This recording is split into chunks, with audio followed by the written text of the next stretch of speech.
tentang jumlah kemiskinan di Indonesia. Dia mengatakan kemiskinan sudah turun ke anak cucu katanya.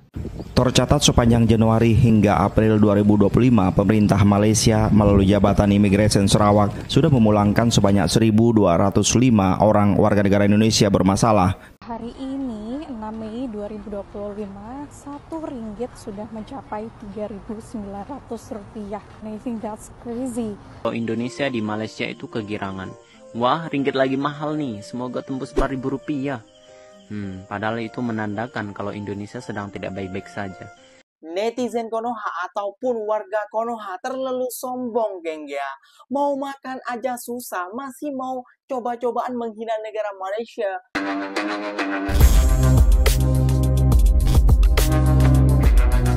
Assalamualaikum warahmatullahi wabarakatuh, geng. Berjumpa lagi bersama saya Iki. Gimana kabar saudara-saudara, sahabat-sahabat saya? Semoga kabar kalian selalu baik-baik saja.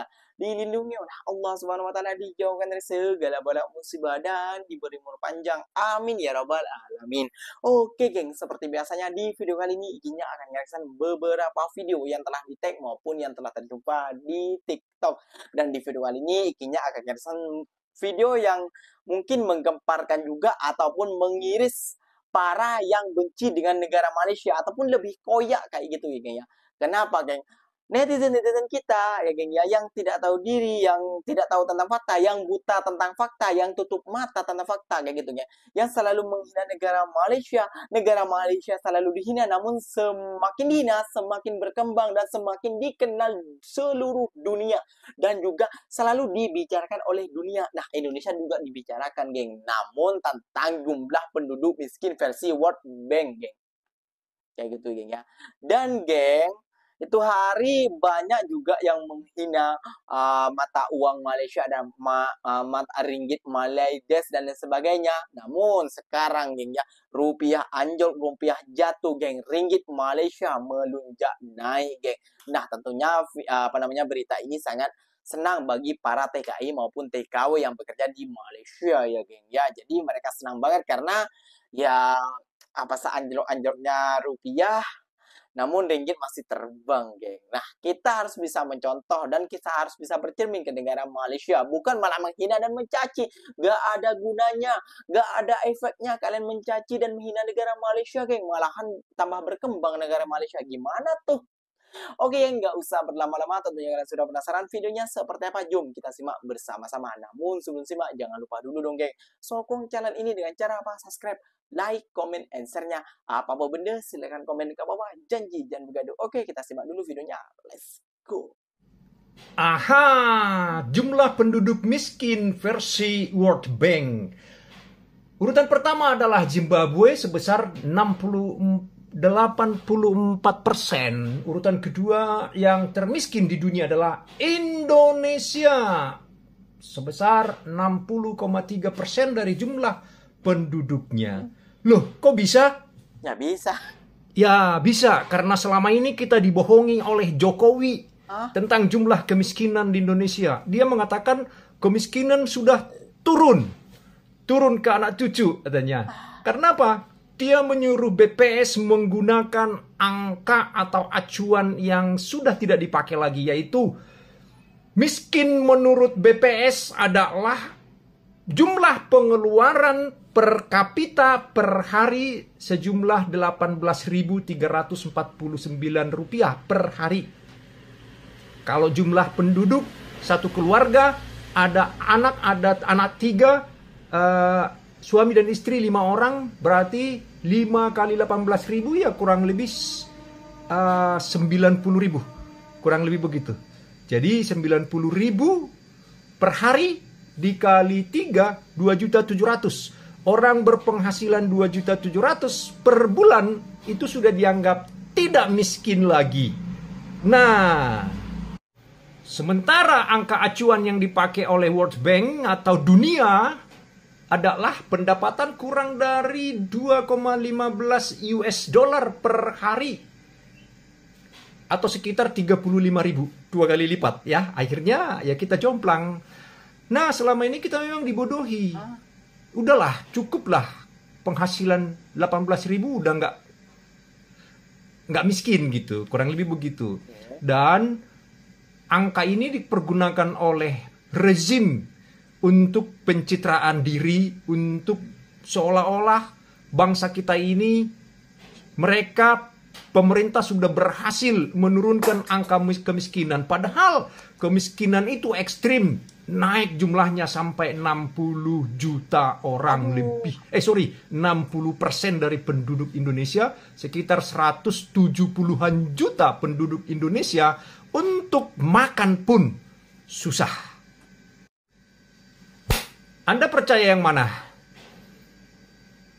Percaya angkanya Jokowi atau percaya angkanya Bank Dunia?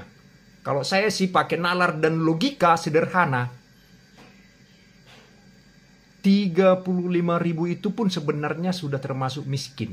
Sebenarnya. Maka saya lebih cenderung percaya dengan angka PBB. Angka Bank Dunia. 18.000?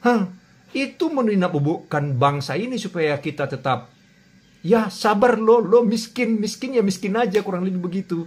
Maka pemerintah memberikan BLT dan sebagainya. Dan diklaimlah bahwa negara kita ini sudah berhasil menurunkan angka kemiskinan. Benarkah negara kita kaya? Ya. Sumber dayanya kaya. Alamnya kaya. Tambangnya kaya. Tetapi yang kaya itu tidak rakyatnya. Yang kaya itu adalah pejabatnya, koruptornya, orang-orang pengusahanya. Dan itu semua dibawa entah kemana. Rakyatnya mah tetap miskin. Nih, Pak Prabowo mengatakan jangan takut rintangan dan ancaman. Bukan takut ancaman dan rintangan, tapi faktanya memang kita begini, miskin, kismin. Jadi begitu. Tercatat sepanjang Januari hingga April 2025, pemerintah Malaysia melalui Jabatan Imigresen Sarawak sudah memulangkan sebanyak 1.205 orang warga negara Indonesia bermasalah. Kasus pelanggaran ketentuan keimigrasian negara Malaysia terbanyak dari WNI yang dideportasi melalui perbatasan Entikong. Konsul Jenderal Republik Indonesia Kuching Raden Sigit Wijaksono mengungkapkan 80% WNI bermasalah yang dipulangkan ke tanah air itu terkait kasus pelanggaran ketentuan keimigrasian. Selain itu, dari WNI yang dipulangkan paksa oleh pemerintah Malaysia, ada yang tersangkut kasus narkotika, tindak kriminal, perkelahian, dan judi online. Nah, kita tentu yang pertama prihatin ya menghadapi keadaan ini ya. Karena yang utama memang pelanggaran dokumen keimigrasian ya. Tadi kita sampaikan ya, kalau bekerja tinggal itu harus melengkapi dokumen. Rata-rata ini karena illegal entry, kemudian juga ada overstay dan juga tidak ada izin kerja atau izin tinggal. Itu yang utamanya. Tapi kita juga concern juga terhadap aksi yang berkaitan dengan kriminalitas ya. Termasuk tadi yang disampaikan judi online ya. Kemudian juga jangan sampai terlibat pada dadah atau narkoba ya.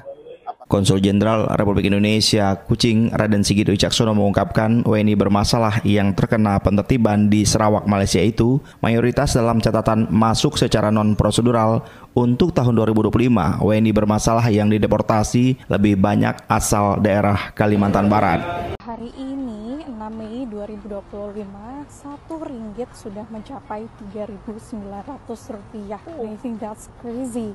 Just in 6 months, nilainya tuh bisa naik sampai dengan 500 perak. Itu gila banget sih. Jangan pernah bilang ini adalah kenaikan yang kecil, karena sesungguhnya ini kenaikan yang cukup signifikan. Bayangkan sebelumnya kalau kita transfer Rp1.000 itu cuma dapat 3.400.000. Sekarang kita transfer Rp1.000 udah bisa dapat 3.900.000, hampir 4 juta. Perbandingannya 400-500 ribu tuh gila banget. Karena ya kita transfer pasti jumlahnya akumulatif kan, gak mungkin kita cuma transfer Rp1, Rp2. What do you think guys? Apakah nanti akan naik sampai 4.000 atau mungkin lebih dari 4.000? Wow, Rp1 tembus Rp3.900. Perantau pasti senang. Tapi kamu harus tahu ini, nilai tukar rupiah terhadap ringgit relatif melemah terus tiap bulannya. Dan ini membuat para perantau Indonesia di Malaysia itu kegirangan. Wah, ringgit lagi mahal nih, semoga tembus Rp4.000. Padahal itu menandakan kalau Indonesia sedang tidak baik-baik saja. Justru kita harus sedih ya dengan kenaikan ini. Soalnya ya walaupun mata uang Indonesia semakin besar, tapi ya nilainya itu mengecil. Banyak perantau yang tidak bisa membedakan antara mata uang dengan nilai mata uang. Itu beda, Pak. Terus, implikasi dengan naiknya ringgit menjadi Rp3.900 itu gimana? Ya, saat nukar uang ringgit ke rupiah itu rupiahnya jadi besar banget. Saat aku datang, itu nilai 1 ringgit sekitar Rp3.500. Sekarang menjadi Rp3.900. Mungkin kecil ya, naiknya Rp400 doang. Tapi itu 1 ringgit, Pak. Kalau 1.000 ringgit, ya dari yang 3,5 juta sekarang jadi 3,9 juta. Naik 400.000, Pak. Dan itu 1.000 ringgit ya. Dan gak mungkin gajinya cuma 1.000 ringgit dong. Bapak ngapain aja di Malaysia gajinya segitu? JK, Pak. At least gajinya 2.000 lah. Nah, kalau gajinya segitu, ya naiknya 400.000 kan, Pak. Jadi gitu, dan itu aneh sekali, Pak. Baru kita dikasih angin segar dengan berita Indonesia lagi surplus beras nih.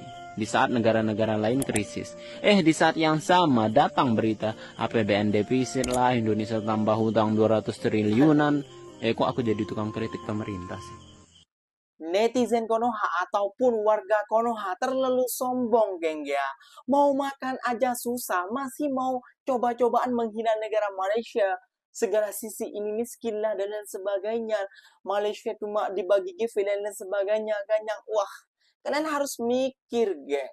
Saat negara-negara lain itu berkembang, saat negara-negara lain itu maju ke masa depan, saat pemerintahan negara-negara lain jiran kita itu berusaha keras untuk rakyat, untuk negara, berbeda dengan negara kita, geng. Ya, intinya bukan kegeraman, bukannya apa kayak gitu ya, geng ya. Namun fakta memang sulit untuk diterima, pahit rasanya, geng. Kalau kita comparekan, kalau kita bandingkan, kalau kita setarakan, kalau kita cerminkan, kalau kita lihatkan, ya memang kalian pasti tetangga kalian, geng ya, pasti iri melihat kalian memiliki mobil duluan. Sedangkan tetangga kalian yang bekerja duluan daripada kalian pasti iri, geng. Itu yang dirasakan, geng. Kalian harus pandai berpijak, pandai berpikir, bukan cuma konten-konten seperti ini untuk menjatuhkan Indonesia, untuk menjelekkan Indonesia. Kalian pikir sendiri, geng, kayak gitu. Kita ada material apa namanya, penyampaian mungkin tidak sama dan beritanya mungkin tidak sama, namun niatnya tuh sama untuk saling mengkritik dan juga dibandingkan, mengcompare lah kayak gitu istilahnya ya, geng ya. Mengcompare apa mengcompare, geng. Oke, geng, mungkin videonya sampai di sini saja. Semoga video ini bermanfaat dan semoga kalian suka dengan video ini. Terima kasih banyak buat kalian yang like, comment, and share-nya. Apa benda silahkan tulis di kolom komentar. Ikinya pamit undur diri dulu. Wassalamualaikum warahmatullahi wabarakatuh, geng. Berjumpa lagi di next video.